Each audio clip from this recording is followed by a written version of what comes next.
네, 할렐루야. 오늘도 좋은 아침입니다. 오늘은 열왕기상 6장을 통하여 일생에 남은 과업을 이룬 솔로몬 왕에 대해서 말씀을 나누도록 하겠습니다.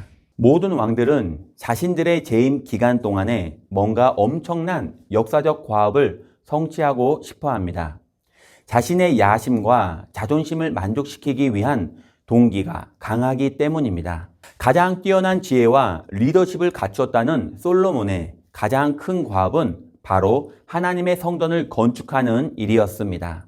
하지만 그것은 개인의 야심이 아닌 아버지 다윗 때부터 내려온 하나님을 향한 하나님이 주신 거룩한 비전이었습니다. 첫 단추를 잘 꿰는 것이 중요하다는 말이 있습니다. 그 사람이 가장 먼저 하고 싶은 일, 가장 먼저 서두르는 일을 보면 그 사람이 어떤 사람인지를 알 수 있습니다. 탁월한 능력을 가진 왕 솔로몬은 그런 의미에서 탁월하게 하나님을 감동시킨 사람이었습니다. 왜냐하면 첫 단추를 성전 건축으로 시작했기 때문입니다. 이처럼 먼저 그 나라와 그 의를 구하는 인생이 되기를 예수님의 이름으로 축원드립니다. 1절을 보면 솔로몬의 성전 건축이 시작된 시기가 나옵니다. 이스라엘 자손이 애굽에서 나온 지 480년대 해 솔로몬 통치 4년에 비로소 시작되었습니다. 왕권이 안정되고 건축할 준비가 완료되는 여건이 그만큼 시간이 걸렸습니다. 3절에서 8절에 보면 성전 전체의 구조 설명이 나옵니다. 성전의 규모는 크지 않았습니다. 세로 32m, 가로 11m, 높이는 16m 정도, 일반 가옥의 2배 정도 되는 크기였습니다. 성전은 가옥처럼 동쪽으로 입구가 나 있었고 2개의 큰 기둥 사이로 드나들게 되어 있었습니다. 들어오면서부터 낭실이 있었고 다음으로 성소 그리고 지성소가 있었습니다. 지성소는 창문이 없었고 완전히 암흑이었고 동쪽에 입구가 있었는데 그 입구도 닫혀 있었습니다. 솔로몬의 성전 건축의 특징은 현장에선 소리가 나지 않았습니다. 이미 다듬어진 돌을 사용했기 때문입니다. 성전은 하나님과 사람과의 화해, 평화의 장소이므로 시끄러운 소리를 내는 것을 금지하였습니다. 평화의 하나님을 모시는 곳은 침묵과 경건으로 거룩해야 합니다. 성전은 인간의 소리를 시끄럽게 내는 곳이 아닙니다. 주의 임재 앞에 잠잠해야 합니다.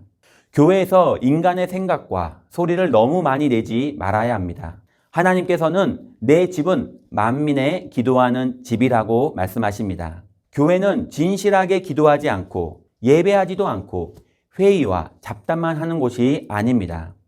하나님을 제대로 체험한 사람들이 모였다면, 정성으로 예배를 준비한 사람들이 일한다면 교회에는 소리 없이 이루어져야 합니다. 조용하면서도 물 흐르듯이 매끄럽게 행해져야 합니다. 그것이 바로 솔로몬의 성전 공사에서 소리가 나지 않았다는 사실이 주는 의미입니다.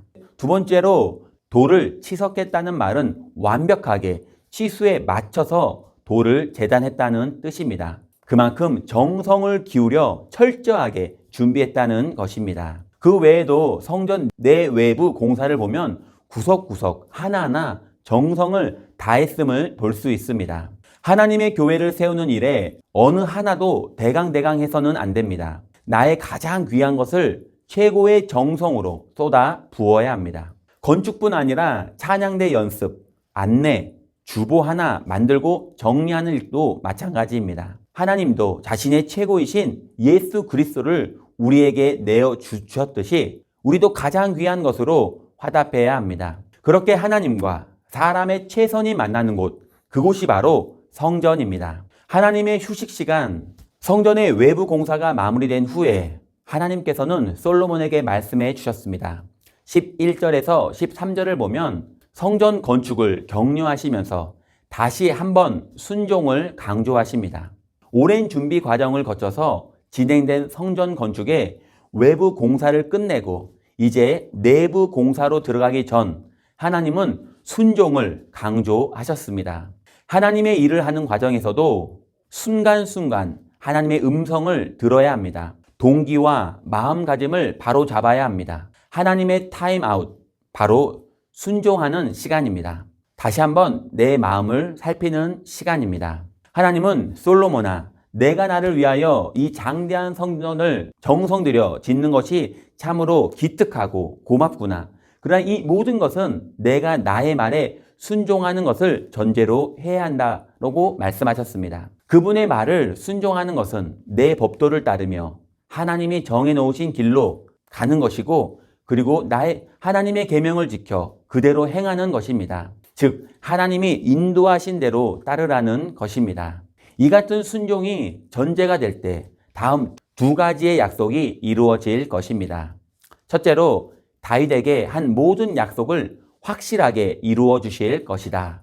즉 다윗 왕조가 오래 보존될 것이라는 약속입니다. 두 번째로 이스라엘 가운데 임재하시고 결코 그들을 버리지 않으실 것이라는 약속입니다. 하나님이 함께 하시면 어떤 외적의 침입이나 질병이나 가난이 와도 걱정이 없습니다. 하나님이 함께하지 않으면 어떤 외형적 성공도 불안하기만 합니다. 성전이 하나님의 임재를 보장하는 것이 아니라 하나님의 말씀에 대한 순종이 그분의 임재를 보장합니다. 하나님께서 성전 건축 도중에 솔로몬에게 이 말씀을 주신 것은 아무리 화려하고 웅장한 건물을 지어도 말씀에 순종하지 않으면 그 노력과 그 건물이 아무 소용이 없다는 뜻입니다. 실제로 훗날 이 화려한 성전은 이스라엘의 불순종으로 인해 비참하게 무너지고 그 후에 몇 번이나 다시 지으려고 했던 성전도 똑같이 무너졌습니다. 진정한 성전은 우리 마음속에 있습니다. 예수께서 너희가 하나님의 성전으로 지어져 간다고 말씀하십니다. 하나님을 위해 그 어떠한 화려한 일을 한다고 해서 그분이 기뻐하시는 것이 아닙니다. 순종이 제사보다 낫습니다.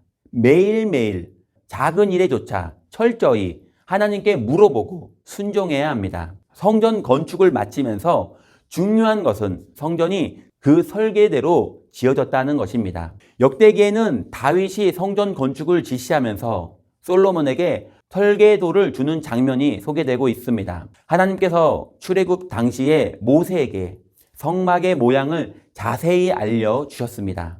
마찬가지로 성전을 짓고자 했던 다윗은 그의 아들 솔로몬에게 성전의 모양에 대해 자세히 알려줍니다. 다윗은 그 설계도를 아들 솔로몬에게 주면서 모든 것에 설계도는 야훼의 손이 내게 그려 나로 알게 하셨다. 이대로 지으라고 말씀하십니다. 하나님의 전은 인간의 아이디어로 인간의 마음대로 짓는 것이 아닙니다. 모든 것이 그렇지만 하나님의 성전의 비밀도 역시 순종입니다. 하나님의 교회는 하나님의 방법대로 세워지고 운영되어야 합니다. 교회를 세상 방법으로 움직이려 하는 사람들은 조심해야 합니다. 인간적인 판단으로 보기에 좀 엉성하고 부족해 보여도 하나님의 리더십으로 세워지고 이끌어가는 교회이기 때문에 오히려 정부나 기업보다 훨씬 강합니다. 성전이 완공되기까지 7년이 걸렸습니다. 이것은 다윗 때부터 성전 건축을 위해 많은 것을 준비했고 또 히람 왕의 적극적인 협조로 필요한 목재들이 잘 공급되었고 부역에 동원된 일꾼과 기술자들이 행정적으로 잘 통솔되었기 때문에 가능한 일입니다. 오랜 기간에 걸친 치밀한 준비와 솔로몬의 지혜로운 리더십, 하나님의 전을 짓겠다는 거룩한 열정이 어우러져서 짧은 시간에 이 큰 역사를 이루게 된 것입니다. 예수 그리스도는 진정한 성전이 되시고 성전을 짓는 분이십니다. 그분이 지성소 안에 있는 말씀이 성육신 하신 분이며 십자가 보혈로 우리 죄를 씻어 주십니다. 예수님은 생명의 떡이 되시고 우리 삶의 빛이 되어 주십니다. 예수님은 성전을 떠받드는 기둥이시며 성전의 기초가 되는 머릿돌, 즉 모퉁이 돌이 되십니다. 눈에 보이는 건물이 성전이 아닙니다. 예수의 능력이, 예수님의 임재가 느껴지는 곳이 성전입니다. 오늘도 예수 그리스도로 말미암아 성전으로 세워져 나아가 예수님의 임재가 임하는 복된 하루가 되시기를 예수님의 이름으로 축원드립니다.